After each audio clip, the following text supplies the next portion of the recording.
Good morning friends. આજે આપણે perfect model auxiliary એનો ઉપયોગ કેવી રીતના થાય એની ચર્ચા કરવાની છે, જે 11 અને 12 11 અને 12 ધોરણ માટે ખૂબ જ ઉપયોગી છે.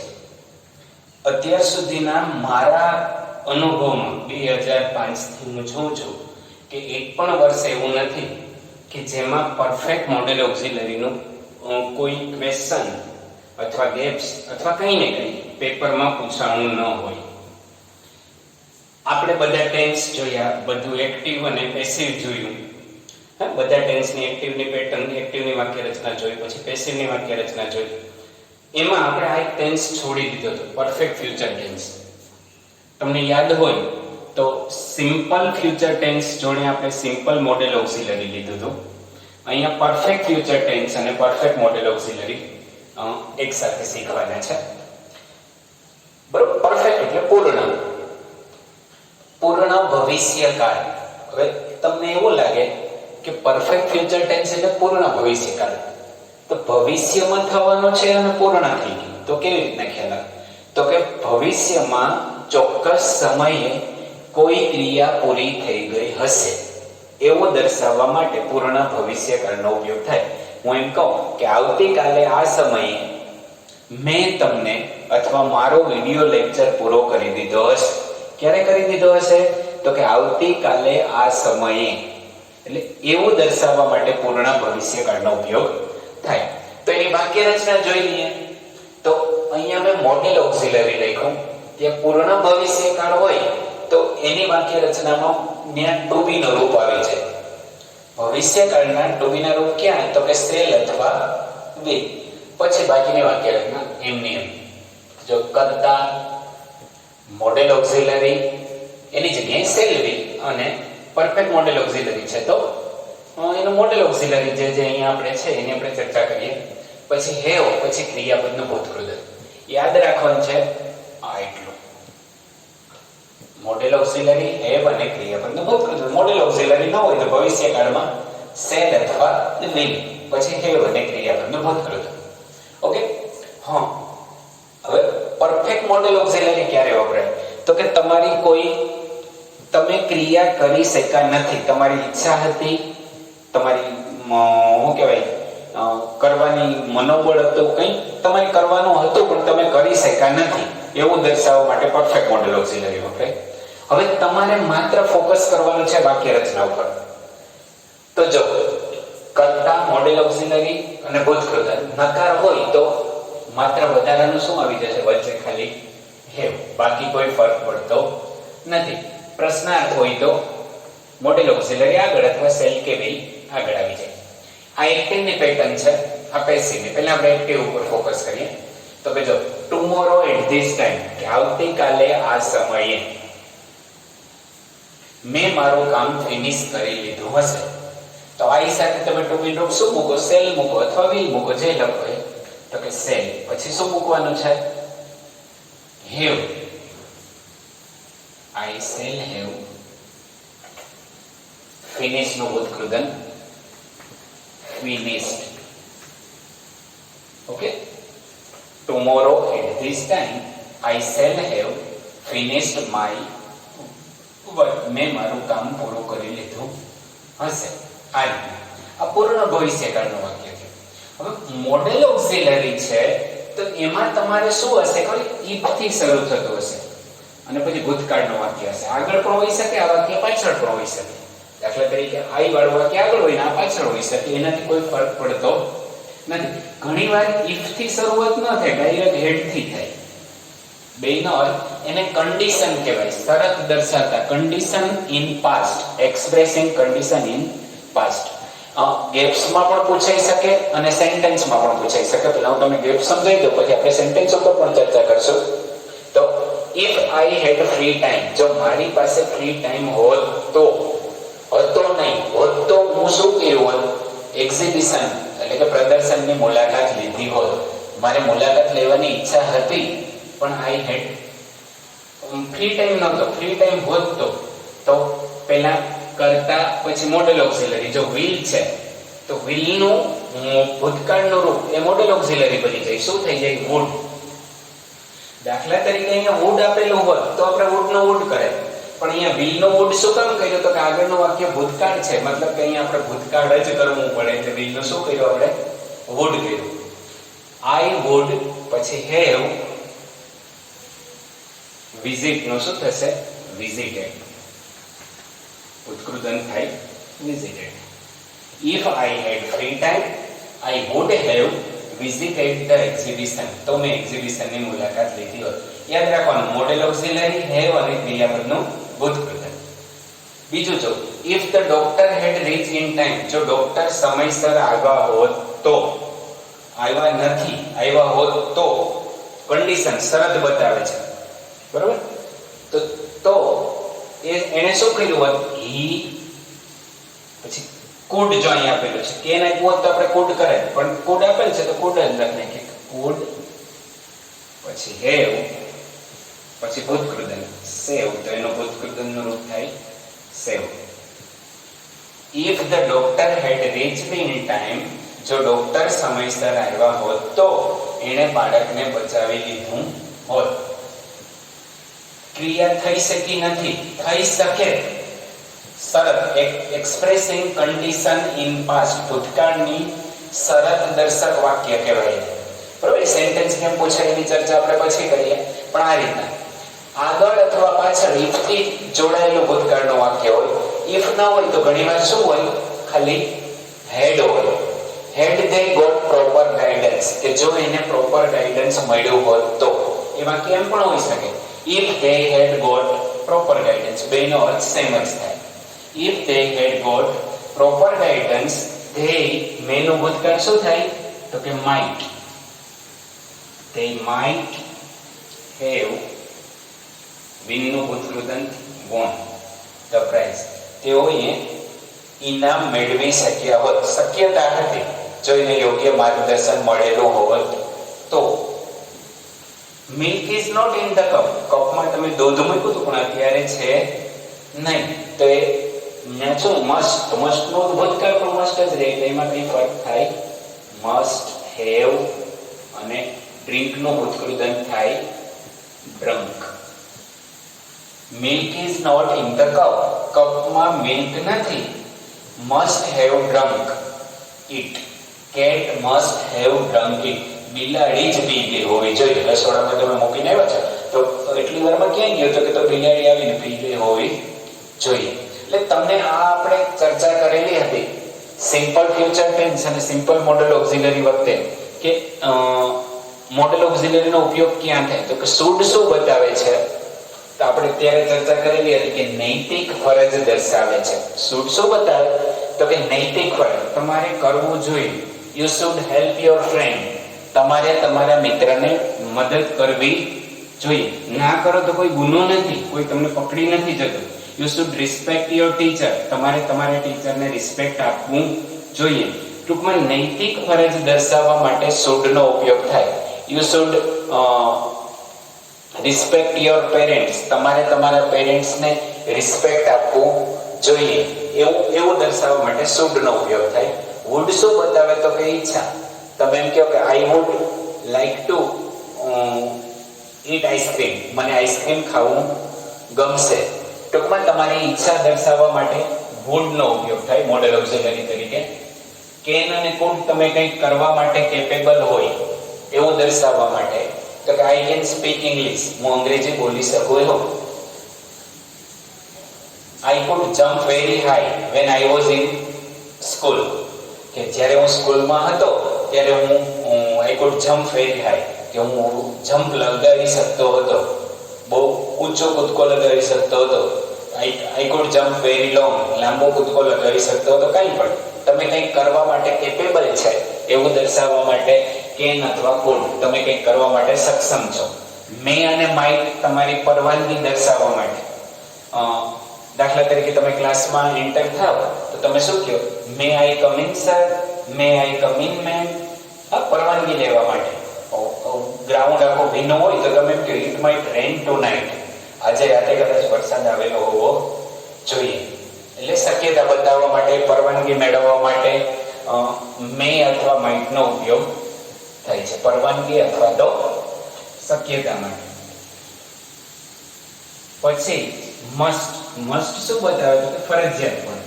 You must wear your school uniform.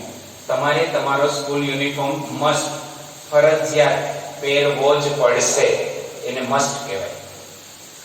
ઓટ એ પણ નૈતિક ફરજ બતાવે. શુડ ની જગ્યાએ તમે ઓટ ટુ નો ઉપયોગ કરી શકો. એ તમારે 12માં ક્યારેક આવી શકે, તમને ખ્યાલ હોવો જોઈએ. OUGHT ઓટ એની સાથે ટુ આવે એ શુડ ની જગ્યાએ તમે વાપરી શકો. આ બધું જ તમે સિમ્પલ ફ્યુચર ટેન્સ નો વિડિયો જોઈ લેજો. આ જ વસ્તુ અત્યારે હું બોલ્યો છું એ જ મેં ત્યારે તમને સમજાવેલી હતી. એ તો ક્યારે ઉપયોગ થાય આપણે અત્યારે સમજવાનું છે. વાક્ય રચનાને ધ્યાન રાખીને કે મોડેલ ઓક્સિલરી હેવ અને ક્રિયાપદનો ભૂતકૃદંત ભવિષ્યકાળ હોય તો શેલ કે વિલ, પછી હેવ અને ક્રિયાપદનો ભૂતકૃદંત. એટલું જ આપણે શીખવાનું છે. એ પરફેક્ટ મોડ. હવે એનું પેસિવ હોય તો શું કરવાનું? તો કંઈ ફરક નથી. પેસિવમાં પણ હેવ મોડેલ ઓક્સિલરી આવે, હેવ આવે, ભૂતકૃદંત પણ આવે. વધારાનો શું આવે છે તો કે બીન આવે. બસ ક્રિયાપદની આગળ બીન મૂકવાનો આવે. એ પેસિવની વાક્ય રચના છે. આ જ સેન્ટેન્સને મેં અહીંયા પેસિવ કર્યા છે જેથી કરીને તમને આઈડિયા આવે. એક્ટિવમાં વાક્યની શરૂઆત કર્તાથી થતી હતી, પેસિવમાં વાક્યની શરૂઆત કર્મથી થતી હતી. તમને કેમ ખબર પડે કે કર્મ છે? તો આપણે આગળના વિડિયો કોઝલ વર્ક જોયા, મેક, ગેટ અને have.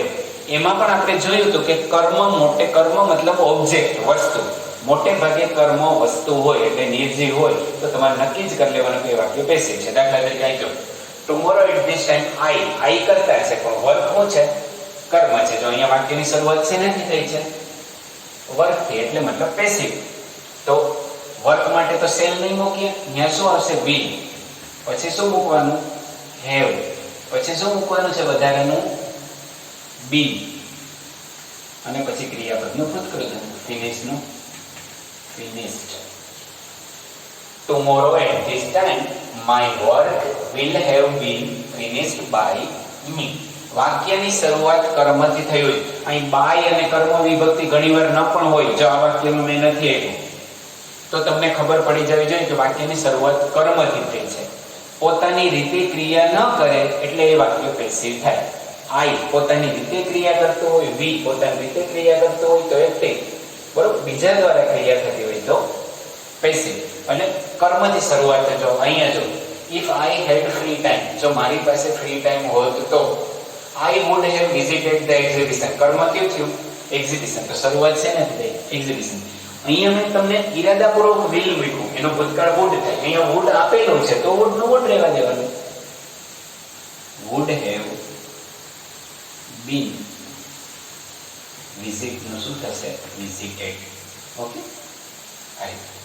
If the doctor had reached in time, જો ડોક્ટર સમયસર આવ્યા હોત તો ધ ચાઇલ્ડ કેન નું ભૂતકાળ કુડ હેવ બીન સેવ નું સેવ બાય ધ ડોક્ટર. જો એમાં બાય ધ ડોક્ટર લખેલું નથી તો કઈ નહીં. અહીંયા કોડ હતું તો કોડ નો કોડ રહેવા દીધો. આપણે મેં તમને કેમ લખ્યું તો એનો ભૂતકાળ કેમ ખબર પડે તો કે આગળ કે પાછળ ક્યાંક ભૂતકાળનું વાક્ય આપેલું છે એના લીધે તમને ખબર પડી જાય. Had they got the proper guidance, જો તેઓને યોગ્ય માર્ગદર્શન મળ્યું હોત તો. અહીંયા ધે કરતા છે એને બદલે અહીંયા કર્મ પ્રાઇઝ, તો કે the prize might have been win નું ભૂતકૃદંત won by them. આ રીતના કર્મથી શરૂઆત થઈ તો પેસિવ, કર્તાથી શરૂઆત થઈ તો એક્ટિવ. કેમ ખબર પડે? જો તમને ન ખબર પડે તો ટૂંકીને ટચ એક યાદ રહી રાખવાની કે શરૂઆતમાં નિર્જીવ વસ્તુ હોય, કોઈ નિર્જીવ પદાર્થ હોય તો એ વાક્ય પેસિવ હોય. તો અહીંયા ચાઇલ્ડ સજીવ છે છતાં પણ એ વાક્ય પેસિવ છે. ખોટું પડી શકે પણ તો તમારે વાક્યને સમજવું પડે કે ભાઈ કર્મ છે ચાઇલ્ડ કે કર્તા છે એ તમારે ઓળખ. ચાઇલ્ડ પોતાની રીતે બચાવી શકે કે ડોક્ટર એનો જીવ બચાવે તો એ પેસિવ થાય. એ રીતના જોવાનું. Milk is not in the cup, તો કેટ છે એ કરતા છે કારણ કે કેટ પોતાની રીતે ડ્રિંક કરે છે. અહીંયા મિલ્ક માટે ઈટ છે તો ઈટ આગળ આવી ગયું તો કે મસ્ટ હેવ બીન ડ્રિંક નું ભૂતકૃદન થાય drunk by the cat. The must have been drunk by the cat. Okay, આ રીતના. એક્ટિવ હોય તો મોડેલ ઓક્સિલરી હેવ અને ભૂતકૃદન, પેસિવ હોય તો મોડેલ ઓક્સિલરી હેવ બીન અને ભૂતકૃદન, બસ, બાકી બીજું કોઈ છે નહીં. તમને ખબર કેમ પડે કે મોડેલ ઓક્સિલરી છે? તો કે આગળ કે પાછળ ઇફ વાળું વાક્ય આપેલું હોય એટલે તમારે સમજી લેવાનું. ઇફ અને પછી ભૂતકાળનું વાક્ય હોય. ઇફ ધ ડોક્ટર હેડ, ઘણીવાર ઇફ ન હોય તો ડાયરેક્ટ શરૂઆત શેનાથી થઈ હોય? હેડથી થઈ હોય. આની વધારે પ્રેક્ટિસના વાક્યો હું તમને આપીશ, સમજજો. એક્ટિવ છે કે પેસિવ છે તેને તમારે એ ઓળખવાનું, પછી એને એ રીતે બનાવવાનું. ભૂતકૃદન આવડતા હોવા જોઈએ. જો તમારી પાસે ક્રિયાપદનું ભૂતકૃદન ન હોય તો હું તમને PDF ની ફાઇલ મોકલીશ, જેથી કરીને એમાં લખેલા છે મૂળરૂપ, ભૂતકાળનું રૂપ અને ભૂતકૃદન. એ તમે તમારે સરસ મજાના ચોપડામાં લખી રાખજો. એ તમારે 11મું અને 12મું બંનેમાં કામ લાગશે. અને એક્ઝામમાં આ પૂછાય છે. સમજવાનું છે વાક્ય રચના, એક્ટિવ અને પેસિવ. ઓળખાય કેમ? તો તમને મેં આ જ 5 વાક્યોનું પેસિવ અહીંયા જ આપ્યું, જેથી કરીને તમને પરફેક્ટ આઈડિયા આવી જાય કે કેવી રીતના હોય. હવે ઘણીવાર તમને સેન્ટેન્સમાં પૂછાય, તો સેન્ટેન્સમાં પૂછાય ત્યારે કેવી રીતના હોય એની આપણે ચર્ચા કરીએ કે સેન્ટેન્સ હોય તો કેમ હોય. તો એની વાત કરીએ આપણે. તો સેન્ટેન્સ સમજાવું.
હવે અહીંયા ધ્યાન આપો.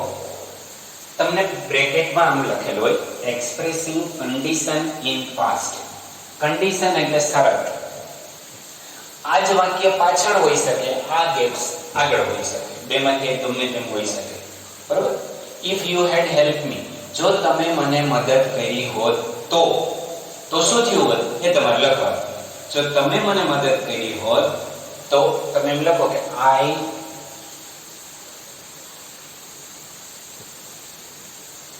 could have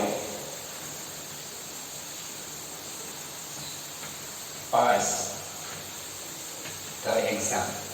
જો તમે મને મદદ કરી હોત તો મેં એક્ઝામ પાસ કરી લીધી હોત.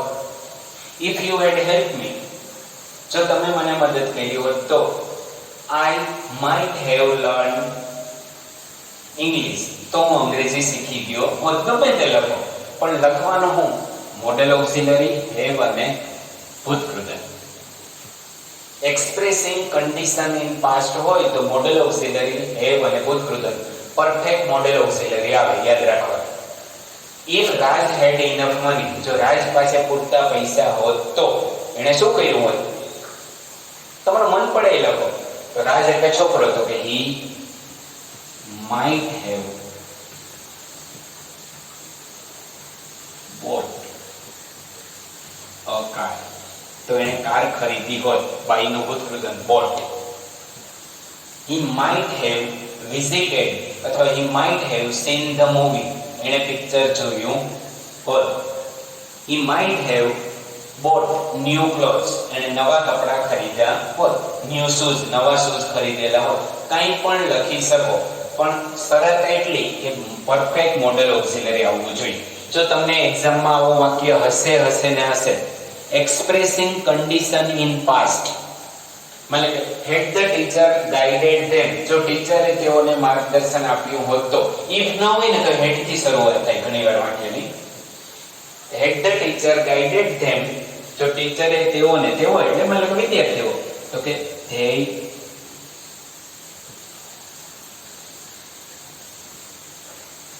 could have got distinction marks. તો એને ડિસ્ટિંક્શન એટલે કે 70% થી ઉપર માર્ક મેળવવા હોય, જો શિક્ષકે માર્ગદર્શન આપ્યું હોત તો. ટૂંકમાં તમારી ઈચ્છા પડે they could have passed the exam, તેઓ એક્ઝામ પાસ કરી લીધી હોત, એમ પણ લખી શકો તમે મન પડે. પણ આ રીતના હવે ઘણીવાર તમે ભૂલ ક્યાં કરો છો ખબર છે? તમે ખાલી એક્સપ્રેસિંગ કન્ડિશન જોઈ લીધી, ઇન ધ પાસ્ટ નથી જોયું. તો અહીં કેમ એક્સપ્રેસિંગ કન્ડિશન? તો કે જો આ વાક્ય ભૂતકાળ નથી, અહીંયા ભૂતકાળ છે વાક્ય. ઇફ યુ કમ લેટ, જો તમે મોડા આવશો તો હું તમને સજા કરીશ. બરાબર? મોડા આવશો તો, આવ્યા નથી, આ વર્તમાન કાળ છે, અહીંયા ભૂતકાળ છે, તો આ ખાલી ભવિષ્યકાળ આવે, સાદો ભવિષ્યકાળ. કન્ડિશન ઇન પાસ્ટ હોય તો પૂર્ણ ભવિષ્યકાળ અથવા પરફેક્ટ મોડલ ઓક્સિલરી આવે.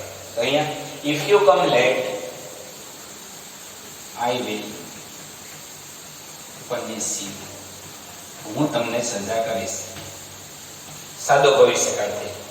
એક્સપ્રેસિંગ કન્ડિશન હોય તો શરત દર્શક વાક્ય ખાલી ભવિષ્યકાળમાં, પણ કન્ડિશન ઇન પાસ્ટ હોય તો આ.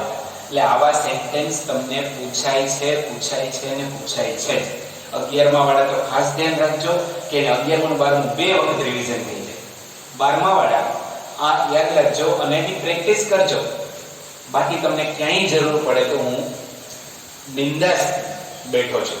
કોઈ પ્રકારની ચિંતા કર્યા વગર, કોઈ પ્રકારના ખચકાટ વગર શીખજો, ધ્યાન રાખીને અને એકાગ્ર થઈને શીખજો. બાકી ક્યાંય તકલીફ પડે તો કોઈ પણ ચિંતા કર્યા વગર અમે બેઠા છીએ. ઓકે.